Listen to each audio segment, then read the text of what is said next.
Nestled in the heart of East London, Beckton Alp stands as an intriguing relic of the past, a man-made hill built atop the remains of a former industrial site. Created in the late 19th century as a dumping ground for refuse, this unassuming mound grew over the years into one of the largest of its kind in the UK. Once part of the expansive Beckton Gas Works, the area witnessed the Industrial Revolution's impact on the capital, before a series of chemical explosions led to the factory's demise. Although the pollution from the toxic fumes still lingers among the debris, the area was ultimately transformed into a green space in the 1980s. Today, Beckton Alps is a quiet park where nature flourishes, yet its origins remain shrouded in history. But as you walk its slopes, some still whisper of what wanders among, suggesting there's more to this hill than meets the eye. Our investigators here at the UAL team have uncovered a series of mysterious tales that locals in Beckton Alps have circulated since the time of the Beckton gas incident. We have invited one of the local residents to talk about her experience over a voice call and shed light on the reported strange activities.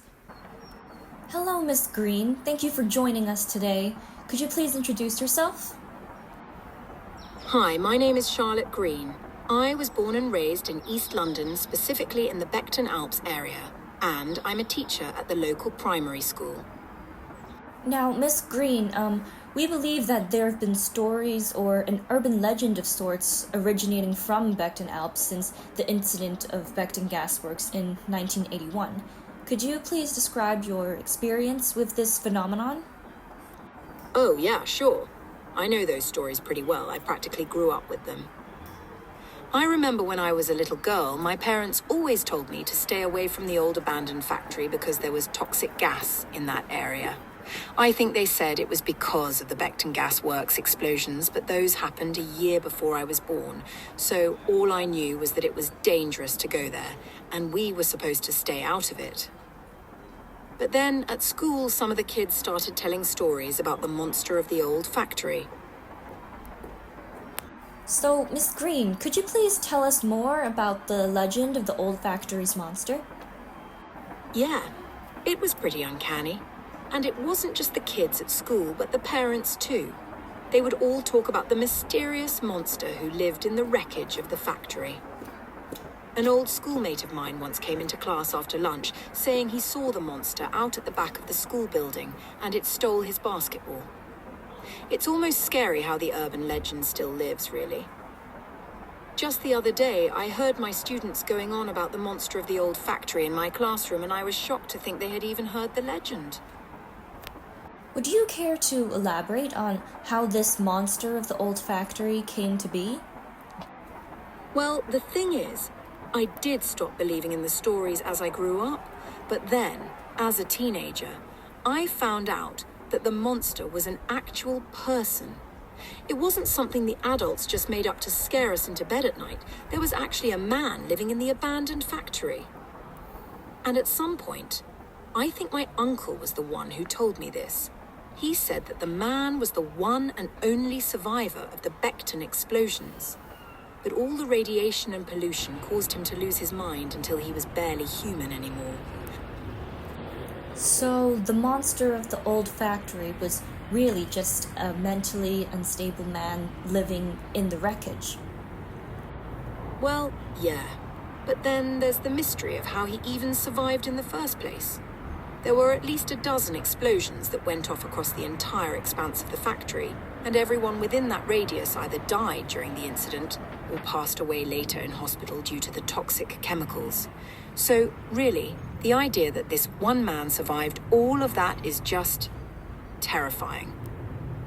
Our team conducted a thorough search around the area and managed to find the man that the locals claimed to be the legend of Beckton Alps, an older gentleman by the name of James Smith. We've recorded the following conversation with him on site. Excuse me, sir, are you Mr. James Smith? Oh, yes? May I help you? A pleasure to meet you, sir. We're here investigating a mystery surrounding Beckton Alps and the old factory. We hear that you might know something about it. Oh, the stories of the old factory? I sure know them pretty well. I may have something to do with them, you know? Oh, wonderful. Would you be willing to spare a few minutes of your time for an interview?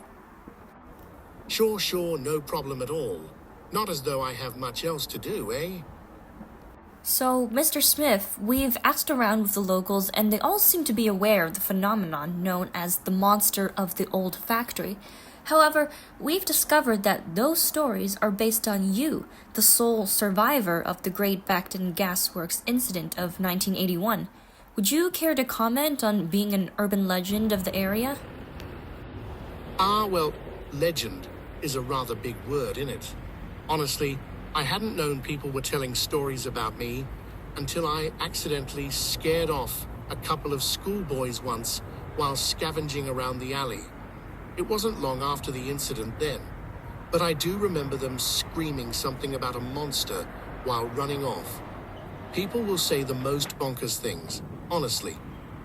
Of course, our sources say parents use you as a scary story to keep their children away from dangerous places at night. Yeah, that sounds about right. That explains why the school kids avoid me. I will say, though, that I tend to prefer going around at night when there are less people out and about. It gives me a good amount of peace and quiet to collect what I need without being bothered or be a bother to anybody.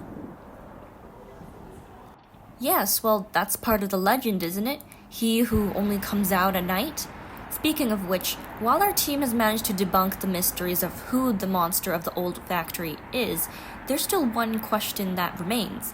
How did you, James Smith, survive over a dozen chemical explosions within the Beckton Gas Works factories? That's a bit of a long story. Oh no, please, go right ahead. Where to begin?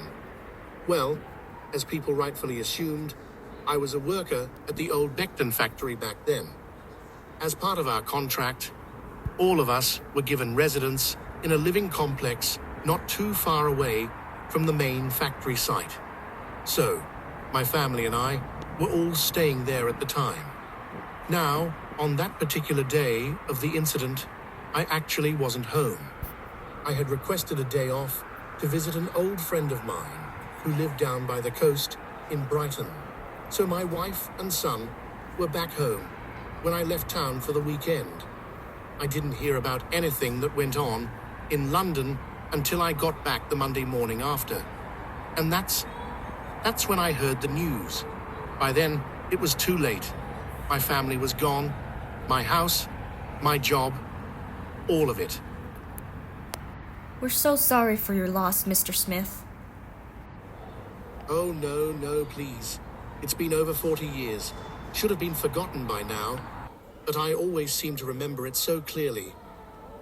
Do you recall what happened that day? Yes, it was that Monday morning. I got into a cab, and as soon as I told the driver the address, he gave me this look of horror and asked me if I had seen the news lately. And of course, I couldn't believe what I was hearing and asked him to take me nearby the site anyway. When I got there, everything was destroyed, so I started panicking and ran to the nearest police station. The police told me they were hit by the second explosion that went off. The living complex was demolished after the first four, killing all the families in it. They said there were no survivors at all among the residents and workers. Even the chief of the factory's remains were found. Old Mr. Williams. He was a good man. But over the next couple of days, I had to really take in the fact that my whole livelihood was gone. I guess that's where the story started, eh? Grief does some horrible things to a man. I wandered around for weeks there. People were right to believe I had lost my mind. I thought I had lost it too. Over time, I managed to accept my new life. But I also had nowhere else to go. Not enough savings in the bank for a home, no surviving legal documents, and I was forced to live on the streets. The last of my money was for food only, or I would have died sooner. My goodness, that must have been quite difficult for you. Our sincerest condolences to you, sir. Oh, I appreciate it, but really, it's all in the past. The only thing we can do now is move forward.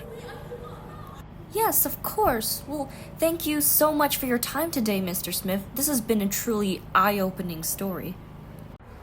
Thank you for stopping by. It's nice to know that the story's finally being told right.